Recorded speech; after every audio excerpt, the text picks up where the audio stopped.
Welcome back to another video. I'm still under the why most businesses fail, so if this feels like a bunch of depressing topics, I assure you there is a light at the end of the tunnel. I'm trying to help you avoid all these pitfalls and roadblocks that will appear. They always appear. Even if you get off on the right foot and everything seems to be going great, they show up, right? In one way or another. And the way they show up isn't always like my ads aren't working, and they can be very different. You need to keep your eye out for them. For now, I'm talking about patterns. So after doing this for 2+ decades, what failure patterns do I see over and over? And surprisingly enough, it tends to be almost entirely mental. Meaning it's not like these businesses failed because of the economy or these businesses failed because their ads weren't right. I mean, that does happen, but that's usually not the end all be all. Almost every single time, there are two that I see the most. One is the fear of failure. So people don't go. They're afraid to start ads or to do something new or to actually push forward because they're scared if they do, it'll set them back and then they'll have to try something else. And so there's part of them that says, well, why even bother if this is just going to fail or the likelihood of this is going to fail? That's one that comes up a lot. The other one that I see is on a business that's starting to do well. So they've gotten past that fear of failure. They're actually progressing. And it's funny enough, it's like the flip side. It's the fear of success. So a lot of times people will hesitate, even if all the numbers are good and everything says green. And I'm like, yeah, you need to, scale your ads, like push. They don't. And that fear of success is a tricky one because it's sort of, in my opinion, it borders with fear of failure. But there's a lot that can happen when somebody becomes successful. And if you've been successful before, you've seen this. But it can cause some people, because it's a comfort zone thing, to not want to go forward.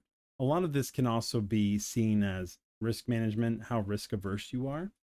But the patterns that I see come down to somebody having a good idea that's proven effective and they don't scale.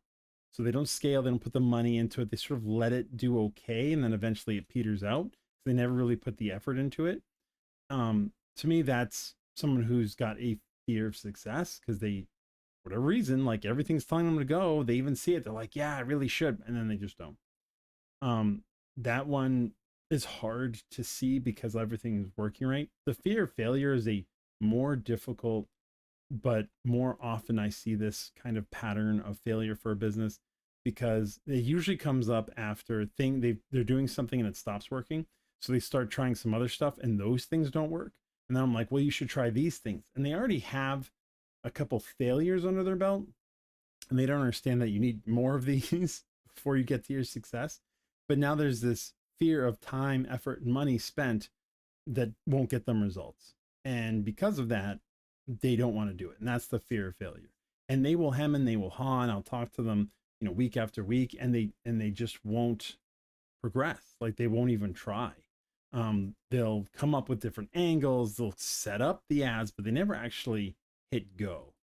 And that's in my opinion, it's different than the fear of success. The fear of success, somebody will start something, get results, but then they won't scale it to reach the level of success they could.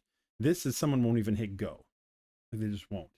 Even if all the lights were green and the stars align and it's like, hey, all you got to do is take 3 feet forward. They'll take one and then they'll think about the other two and what it might look like. They never actually take those two. And then the stars fall out of alignment and all the lights turn red. And they say, see, good thing I didn't go because there's problems now. Those are probably the biggest. The other one that sort of shows up, I would say it's like the baby brother to these two problems. Other people call it the shiny object syndrome. That's where they bounce from idea to idea to idea. So like, oh, I saw this strategy, let me try it. Oh, I saw that strategy, let me try it. To me, it's a mixture of one of those two because they're never committing. As I said, all marketing strategies work. You just got to stick to the one that's working and scale that. And instead, they're like, this one did okay. Let me go find another one. Like I said, it could be a mixture of fear of failure or fear of success. But those are the ones that show up the most often that I've seen. And like I said, the funny thing is, there's nothing to do with the business. It has everything to do with the person making decisions and what's going on in their head. Some of the most successful people I've seen are the ones who don't overthink anything. They don't spend any time thinking. Now, it doesn't mean that they're dumb. It just means they're just like, okay, this is what I got to do. I'll do it. And it doesn't mean they don't hit setbacks. But a lot of times these people, when they come in, I'm like, do this, this, and this. And they just say, okay. And they go do it. And that could be people who are just willing to, they call them action takers, but sometimes action takers overthink too. It's just people who are willing to trust in someone they believe knows what they're talking about, or in the process.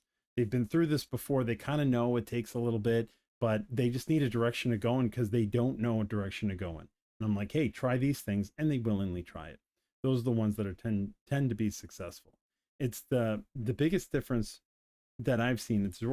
There were two female fitness coaches I was working with, and one was running an effective DM strategy where they had like, hey, are you trying to lose this much weight? I had pictures of her doing exercise, stuff like that. And then I was like, DM me. And that was very effective for her. And she switched. She just stopped doing it because she didn't want to do DMs anymore. Right. She went to like, go here, fill out this form, that sort of thing. It doesn't mean that strategy doesn't work, but she hadn't ironed it out yet. So that was one. And then there was another woman who had effectively done well offline. Clients, she did really well offline. She was trying to move online. Now, the coach that was trying to move online didn't actually implement what I was talking about. She wouldn't do it. She'd put the pages together, but never actually run any ads, never actually promote anything. She posts organically, but never anything where she had to put money behind it. The first female coach, when I saw what she was doing, I said, for now, go back to what you were doing before. And she was like, well, I don't really want to. I said, I understand, but let's see if your audience still responds to your offer by going back to what was working. She said, okay. When she went back to her old offer, it converted, right? So she was able to get her business off the ground and start generating more revenue. And I helped her scale that to a point where she could start testing these other ways of bringing in clients. But that core strategy never quite left because that brought in the bulk of her business. Doesn't mean you can't outsource this to a sales team at some point, but that's where I'd gotten her to, and she was happy. The second coach, she hung around for 6 months to a year, never actually doing anything. I think in total, she spent maybe $200 in ads over the course of 12 months. And then eventually was like, well, this just isn't working. I'm gonna go do something else. The biggest difference was their mindset. And they were in the same market. They had similar offers. Both offers could work. One just put in the work to do what she could to bring clients back. The other one thought about it a lot. So that's food for thought. Thank you for hanging out in this video, and I'll see you guys in the next one.